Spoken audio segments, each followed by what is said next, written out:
Michigan at Maryland, Michigan 31, Maryland 24. I feel like this was kind of the game everybody had their eyes on. I wouldn't be shocked if the TV ratings come out and this is like one of those top three games.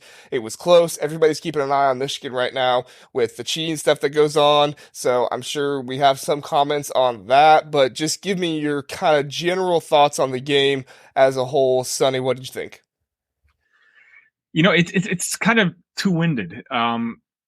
This is Maryland is one of, like, when they're on, is one of the top four offenses in the conference, and they played reasonably well yesterday. And Michigan kind of hasn't really had to deal with that. Drew Aller struggled a little bit in that Penn State game.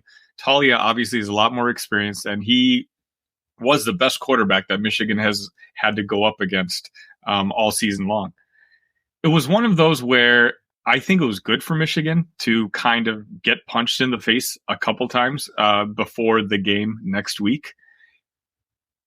But, it's also one of those, they've been dealing with, we're talking about weeks, and we're maybe a month now of this controversy, the Stallions controversy.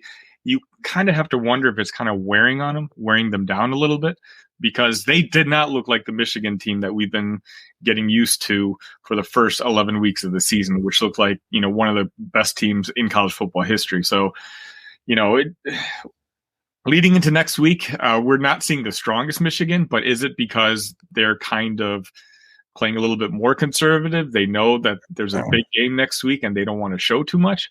Or are they just kind of getting worn down by the fatigue of not only playing football, but all the drama that's going on with their head coach?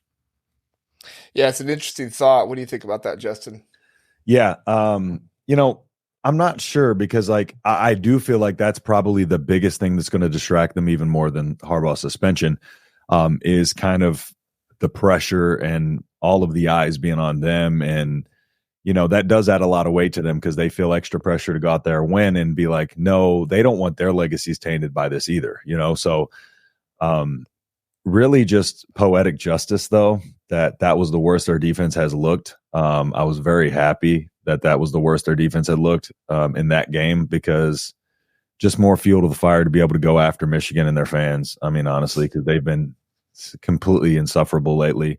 But yeah, overall, like he said, Talia, with that offense, when they're clicking, they are tough. And that was one of the biggest fears in the Nebraska game, is I was afraid that offense is so dynamic that they were going to actually be able to take up. But it happened in the second half of the Michigan game. Luckily, Michigan had a couple of opportunities that were given to them. The blocked field goal with the touchdown, and I believe it was a fumble, scoop, and score. Yeah, on the other one, so got spotted a couple touchdowns there. Otherwise, they're on the wrong end of this. But win number 1,000 is tainted, so we'll take that to the grave.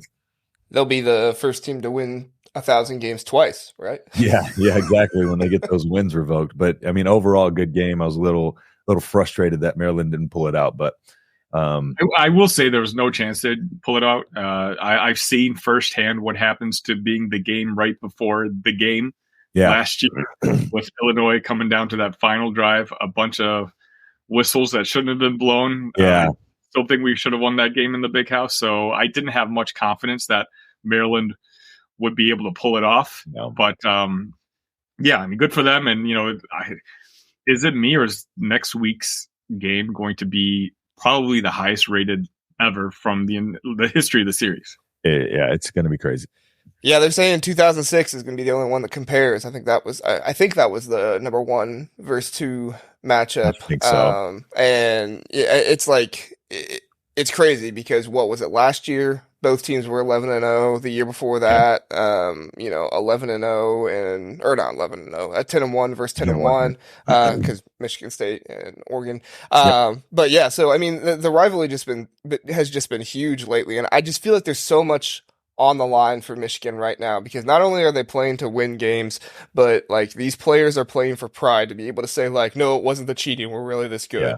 And then they're also playing like for their draft stock, because no doubt that some of like these draft guys are looking at them and it's like, are you really that good against the blitz, JJ McCarthy, or did you just know it's coming? Or like, are these safeties really that good at reading play action, or did they just know for sure it's coming? Like, these are all things to consider. And then at the same time, you have Sherrone Moore, who's basically like, I mean, I think we can all be frank here. It doesn't look like if more things come out that Jim Harbaugh is going to be coaching at Michigan next Yeah. year, whether that's because of a suspension or whether it's because he leaves.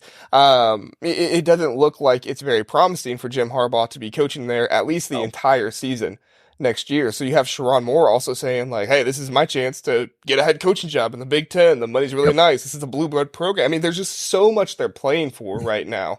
And it really, I feel like it has to impact the players. In addition to that, I said at the beginning of the season, this is going to be the toughest 3-game stretch of the season.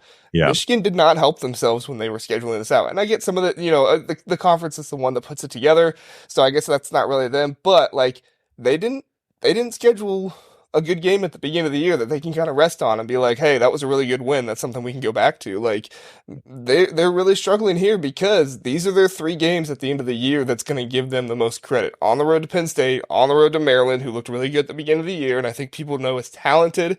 Maybe they're not as good as we thought, but people still know they're talented. And then obviously in the big house against Ohio State, it's just it's a crazy 3-game stretch, and it has to be weighing and daunting on these players. I agree. Yeah. And then the potential committee effect. Yeah. I don't know. I mean, they said that this won't factor in, but subconsciously, you never know. Yeah, and I want to give love to Maryland too because I looked this up.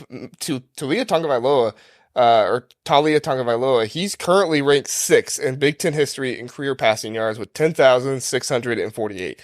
In these next 2 games, obviously the last game in the season and their bowl game, he just needs 515 passing yards to become the Big Ten passing leader in all-time history. That's crazy. So he's had a great career. Obviously, I don't think he's one of the best quarterbacks in the Big Ten. Those guys generally play for a year and leave, or play for 2 years and leave, so they don't get those career stats. But I mean, you think of, I'm going to list off these guys who are at the top here. You have Sean Clifford, again, not one of the greatest, but very well known, very respected. Clayton Thorson from Northwestern, Drew Brees, Adam Weber, Curtis Painter. I mean, those are all very recognizable names. Yep. In Big Ten history. And for Talia to not even be in that conversation, but to be atop it all, like that's huge. And that would be huge for Maryland as well. Yep. Yeah. And yeah, that offense has just been so dynamic since he's been there, for sure. And Mike Locksley's always been, a recruiting savant, Absolutely. especially in particular with quarterbacks, and to have this in his back pocket and showing, hey, this is what I do. This is what I've always done. It's good for Maryland moving forward. Yeah. Yep. Yeah, so I mean, I think Talia can get it. 515 passing yards in 2 games. We'll see what happens next week against Rutgers. That would probably be the more difficult one. But in a bowl game, if he plays in it, I mean, you're most likely going to be playing a team that might be missing a few starters and stuff like that. Yep. He could go off and have a really good game. So